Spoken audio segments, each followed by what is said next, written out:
Now we've got some real excitement out in Chicago. This is just a stroke of luck, I guess. Over at it's our great luck. Our radio station, WCKG, employed a what is alleged to be a serial killer. Well, he's confessing all over the place. Oh, he is confessing. Yeah. Oh, good. We could drop the alleged. This guy is a serial killer. Wow. Let's go right to Zach. He's our overnight disc jockey at WCKG. Okay, Zach. How's it going, Howard? Hey, man.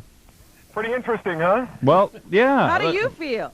Well, I've always wanted to say this. He was a quiet man. and you know what? Was he a quiet man? He actually was a pretty quiet guy. Because we spoke to the midday woman on WCKG yesterday. Her name is Patty? Patty, yeah. Yeah. Patty's... Well, actually, when I used to run into him, I was doing afternoons at the sister station, but I did do a Saturday night thing, and this guy had one of these magnetic pass keys, as all these security guys do. They can go into any door in the building. Yeah, right. And I would just be sitting there doing my thing, and I'd look up, and he'd just be sitting there. He'd be like standing 4 feet in front of me. He would just sit down in one of the chairs there, and he would just...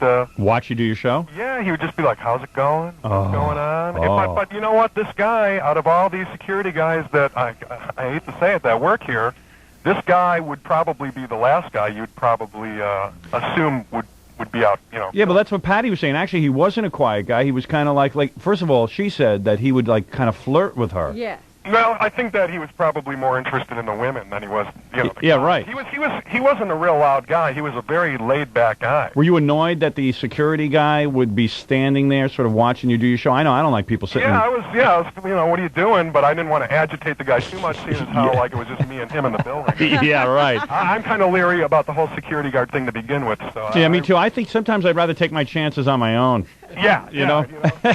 Than deal with it. And, you know, if I got off real late, around midnight or whatever, he'd always be like, hey, I'll walk you down to your car.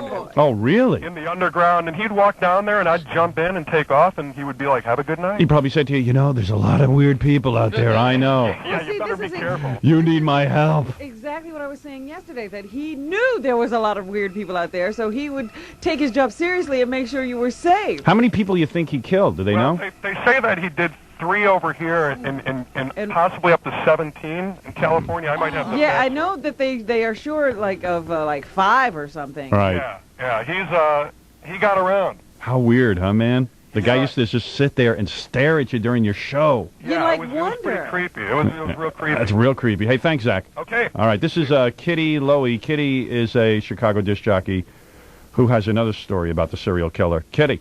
Yeah. You on CKG? Yeah. Oh, okay, good. All right. I don't know who's on what station, you know. Yeah, I'm on CKG. Actually, I'm the overnight person, but I'm working for Patty this week. Oh, okay. And So Zach he's is... doing it for me. How are you, Howard? And Zach... Oh, I see. Zach worked on the other station. Okay.